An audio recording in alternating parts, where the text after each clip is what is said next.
ഉമ്മ എന്തിനെപ്പോഴും പടച്ചോൻ പനിമിഷ് ചെയ്യുന്നു പറയണത്? പടച്ചോൻ ഗിഫ്റ്റ് തരുന്നു പറഞ്ഞൂടെ? അങ്ങനെയാണെങ്കിൽ ഞങ്ങൾ ഹാപ്പി ആവില്ലേ?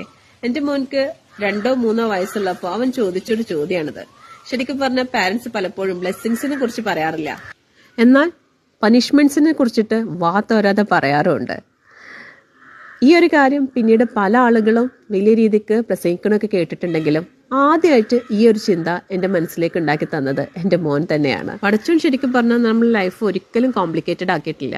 നമുക്ക് കുടിക്കാനുള്ള വെള്ളം, ശ്വസിക്കാനുള്ള വായു, കാണാനുള്ള വെളിച്ചം, ഉറങ്ങാനുള്ള ഇരുട്ട്, വലിയ ആർഭാടങ്ങളില്ലെങ്കിൽ ഇതെല്ലാം ഉപയോഗിച്ചിട്ട് കഴിക്കാനുള്ള ഭക്ഷണവും നമുക്ക് ഉണ്ടാക്കാൻ പറ്റും. ചിലപ്പോഴെങ്കിലും ലൈഫ് കോംപ്ലിക്കേറ്റഡ് ആക്കുന്നത് മനുഷ്യർ തന്നെയാണ്.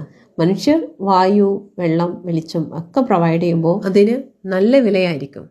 ചിലപ്പോൾ മായം കലർത്തിയിട്ടുണ്ടാവും. വെള്ളത്തിന് വരെ ഇപ്പം മീറ്റർ വെച്ച് തുടങ്ങിയിരിക്കണം.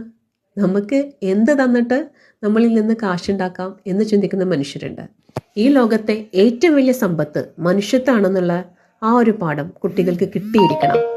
അപ്പോൾ മറ്റുള്ളവരെ ചതിച്ചും വഞ്ചിച്ചും സ്വന്തം സാമ്രാജ്യം കെട്ടിപ്പടുക്കാനുള്ള മോഹം ഇല്ലാതായിക്കോളും. സ്വയം വളരുന്നതിനോടൊപ്പം മറ്റുള്ളവരെ വളർത്താനുള്ള ഊർജം അവരിൽ ഉണ്ടായിക്കോളും. അപ്പോൾ ലോകം വളരെ സുന്ദരമാണ്.